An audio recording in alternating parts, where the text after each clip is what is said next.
Dans quelques jours, si tout va bien, peut-être le week-end, je dis bien peut-être, je ne suis ni de la CENI, encore moins de forces politiques en présence, tout simplement journaliste. Alors, le nom du nouveau locataire du Palais de la Nation serait connu. Je dis bien si tout va bien, avant peut-être ce week-end. Alors, quels seront ces défis? Un président de transition, vu les problèmes auxquels il fera face, alors toutes ces questions sont sur la table, avec deux invités, deux professeurs. Sekimonyo Joe, vous êtes professeur d'économie, conférencier, auteur de plusieurs publications. Vous êtes à ma droite. Bonsoir. Bonsoir. Meilleurs vœux. Merci. Et puis, Mabaka Placide, vous êtes à ma gauche, professeur de droit public.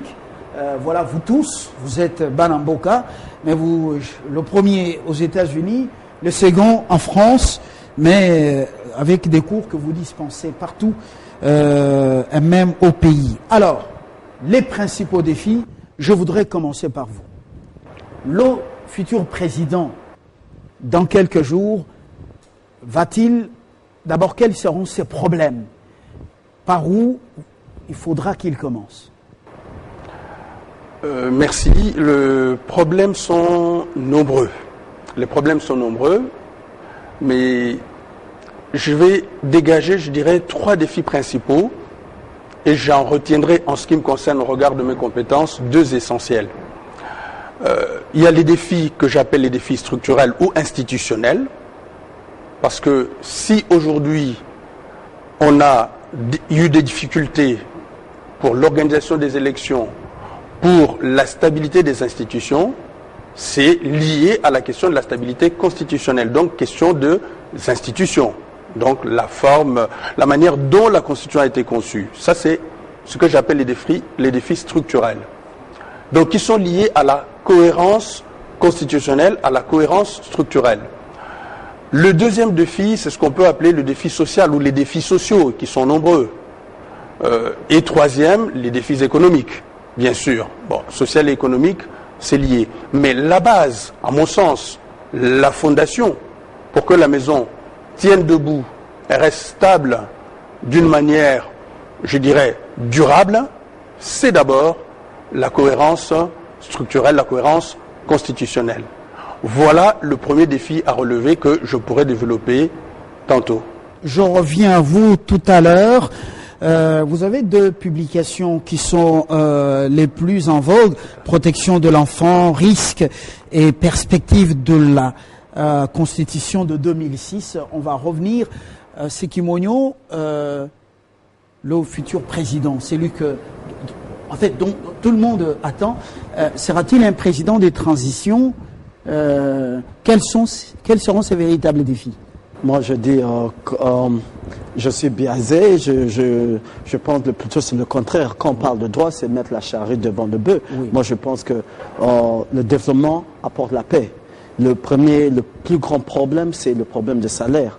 Je dis, il doit penser au salaire. C'est pas la sécurité à Beni Boutembo et dans d'autres à Yumbi, c'est pas ça? C'est pas ça. S'il y a l'insécurité, c'est Beni Boutembo, c'est à cause des jeunes qui n'ont pas d'opportunités d'emploi, d'opportunités d'entrepreneuriat. C'est pas la paix qui était un problème. Mais le peuple nandais est très entreprenant. Vous n'allez pas me dire que les champs de haricots, le champ de café, ce peuple qui est fort dans les commerces, vous n'allez pas me dire que c'est un peuple fainéant. Oui, mais c'est un peu tribalisme pour croire que juste parce qu'on a nandais, qu'on a dans le sang un ADN entrepreneur. Non, ils sont comme tous les Congolais. Ça justifie historiquement pourquoi certains d'eux ont une certaine des ambitions ou le commerce, vu la région où ils sont avec l'Ouganda. Mais en général, quand vous êtes à Beni Boutembo, ce n'est pas tous les Nandais qui sont entrepreneurs. Il y a un problème d'opportunité de jeunes, d'investissement.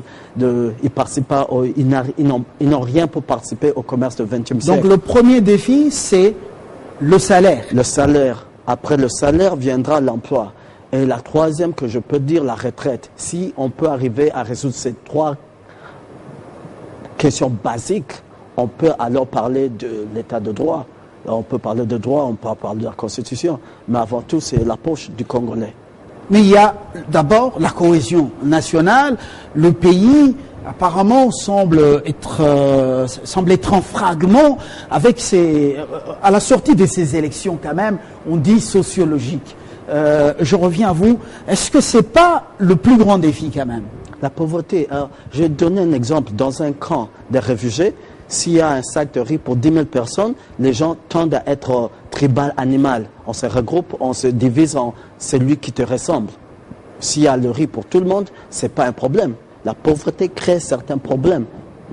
La pauvreté, c'est le père de la révolution, de la rébellion. Il faut s'attaquer à la pauvreté. Le vrai problème, c'est depuis, vous voyez, en 1960, le PIB par habitant, c'était 67 francs coloniales. Aujourd'hui, avec inflation, ça fait... Le franc belge. Oui, franc belge. Aujourd'hui, ça équivaut avec inflation $670.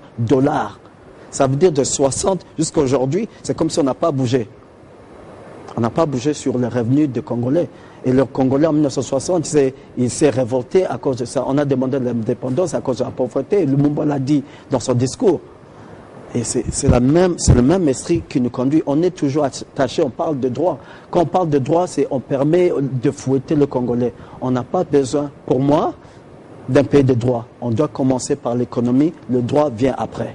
Alors, professeur Mabaka, vous êtes d'accord que les problèmes de droit, ça vient après et qu'il faudra que le futur président commence par le ventre du Congolais, donc le salaire, l'emploi? Je ne suis pas tout à fait d'accord. En ce sens que on ne doit pas opposer le droit à l'économie ou à autre chose. Parce que le problème qui sont évoqués, ces défis-là, le salaire, c'est ce que j'appelle les défis sociaux. On est dans la protection sociale. Et la protection sociale, le droit est là pour réguler. Le droit ne vient pas, en quelque sorte, supplanter l'économie. Économie et droit. Économie et d'autres problèmes vont ensemble. Mais s'il n'y a pas de régulation, le droit, en quelque sorte, c'est la fondation d'une maison. Si vous n'avez pas de fondation, comment voulez-vous faire tenir le mur de votre maison? L'économie va être fondée sur quoi? Sur quelles règles? Si je prends l'exemple des sacs de riz, ok, on a des sacs de riz pour tout le monde. Mais quelles sont les règles de répartition justement de ces sacs de riz? S'il n'y a pas de règles, tout le monde va se ruer dessus et chacun va se servir comme il veut. Ça peut créer de l'anarchie, ça peut créer des rixes, ça peut créer des bagarres. Et donc, pour éviter tout cela, c'est ça le rôle du droit, c'est la régulation. Le droit est là justement pour poser les bases du fonctionnement de la société, n'est-ce pas? De quelle manière que le futur président, avec le futur Parlement, commence par revoir la Constitution de 2006? Ce que je veux dire, oui, c'est qu'aujourd'hui, la Constitution existe.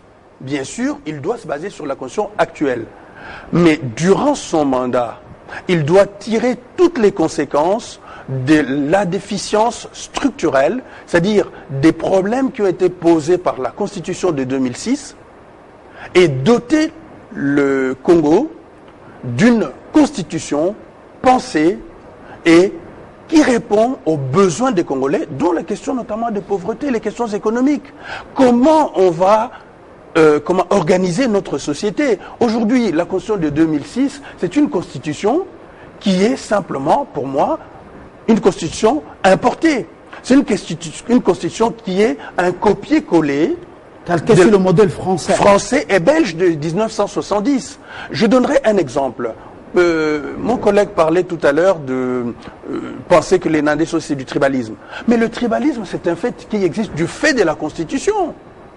Regardez comment l'État congolais est organisé aujourd'hui, avec ce que j'appelle la provincialisation territoriale.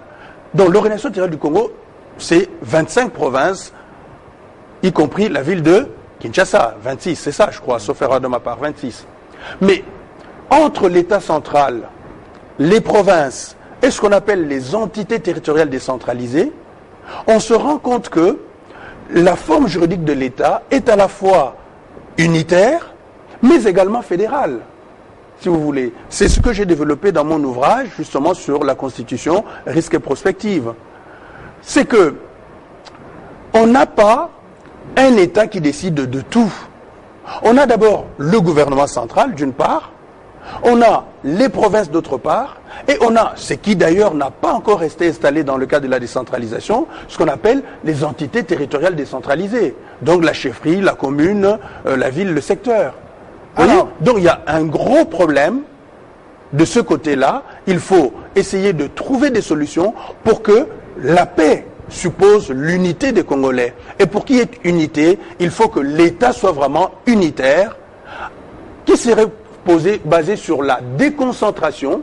Là aussi, on peut répondre aux problèmes économiques.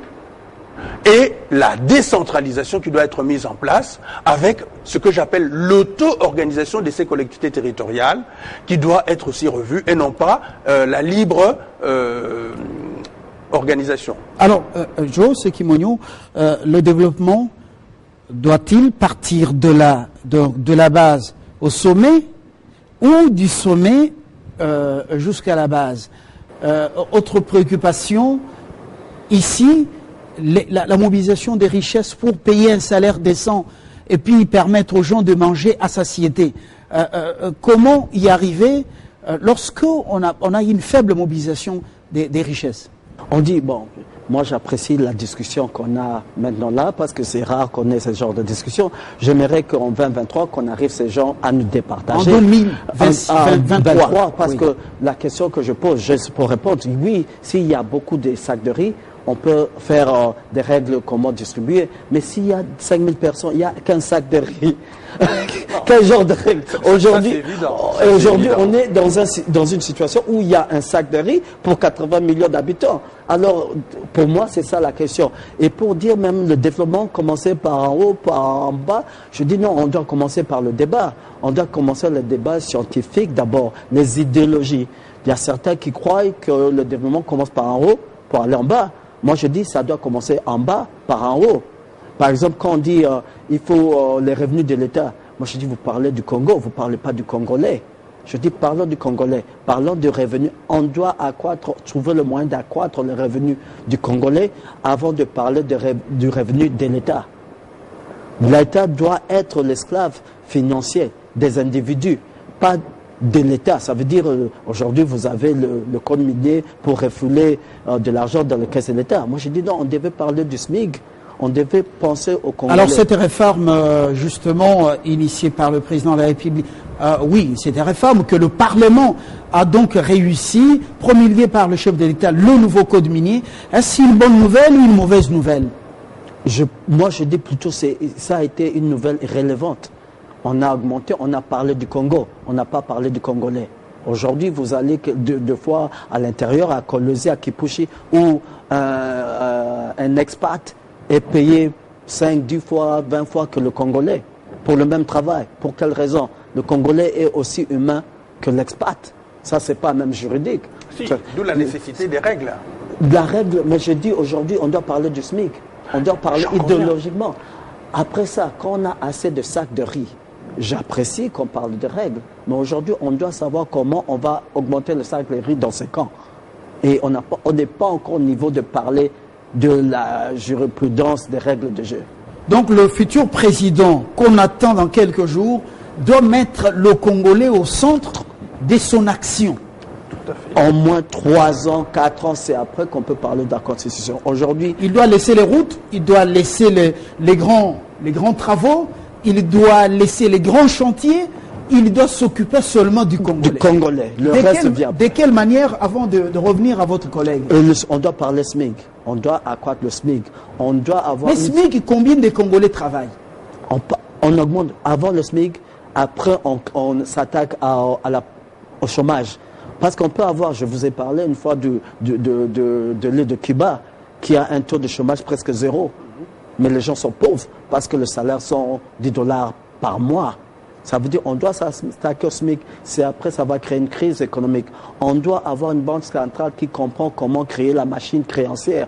On vit à l'étranger. Je dis pourquoi nous, Congolais, quand on est à l'étranger, on parle des scientifiques, on parle du salaire, on parle du SMIC, on parle de la retraite. On vient au Congo, on réduit dans l'ambition du Congolais d'être humain.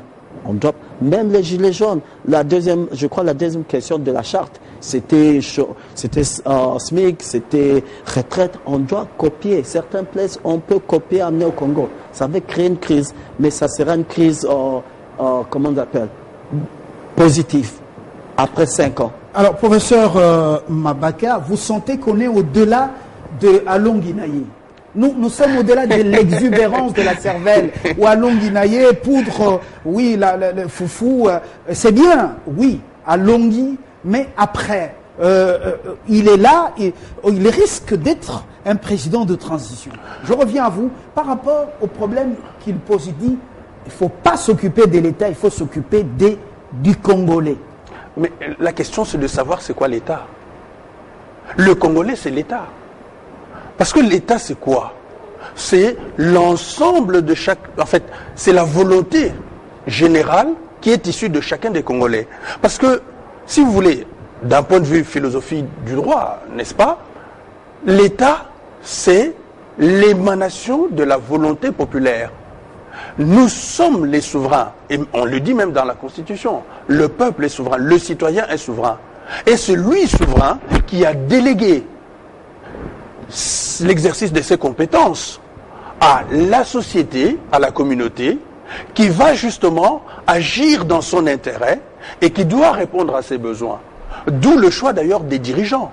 Le président de la République qui sera élu, mais qui est déjà élu, mais non, qui sera proclamé. Qui sera proclamé, voilà, ouais. C'est l'émanation de la volonté des Congolais. Il est simplement un délégué, un mandataire. Il n'est pas le souverain. Et donc, il doit répondre aux besoins des Congolais. En ce sens-là, effectivement, les besoins sociaux, la question des emplois, la question du salaire, mais les textes existent, effectivement. Il faut maintenant que ces textes trouvent application. Et on doit créer des emplois. Donc, les grands travaux, mais c'est l'emploi. Mais qui va faire ces grands travaux? C'est qui soutient que ce n'est pas l'État qui doit créer les emplois. Non, attention. Tout à j'ai dit, c'est un régulateur. Il faut que l'État pose des normes qui facilitent simplement la création des emplois à travers notamment l'entrepreneuriat et surtout l'entrepreneuriat social. Mais là aussi, il faut que les gens soient formés, qu'il y ait des compétences. Or, on s'attache trop souvent au diplôme ici dans notre pays. Mais on ne discute pas des compétences, le savoir-faire. Il y a trop de diplômés. J'appelle ça la société de la diplômie. Et chaque année, on a Alon Guinaye. Alon Guinaye, mais avec quel docteurs, savoir-faire? C'est ce sur quoi nous devons insister. La question de l'éducation, c'est un défi social. L'éducation, l'emploi, la prévoyance, tout ça. Mais c'est lié. Et ça va répondre justement au développement économique du pays, à ce besoin à arriver à l'émergence, et ainsi de suite. Là, je suis d'accord avec mon collègue, c'est que effectivement la question de la Constitution ne doit pas être abordée d'emblée, bien sûr. Dans les 3 ans, effectivement, après 3 ans, il faudrait justement prendre à bras le corps cette question et doter la République démocratique, après les 5 ans de nouvelles institutions, passer de la 3e à la 4e République. Merci Placide Mabaka, merci Jo Sekimonyo. Le débat est lancé, ouais. Vous l'avez salué. Pendant la campagne, les gens étaient plus dans les individus. Oui. Celui-ci c'est le nôtre. Maintenant, nous sommes dans le vrai débat. Que devra faire le prochain président ou le futur dans un futur beaucoup plus proche? Nous avons lancé le débat, nous allons le continuer. Évidemment. Même si vous allez regagner vos lieux de résidence, mais vous allez revenir pour qu'on continue. Bien entendu, merci pour ce débat et j'espère qu'on aura plus ce débat pour inspirer. Merci. Tout à fait, merci. Et voilà.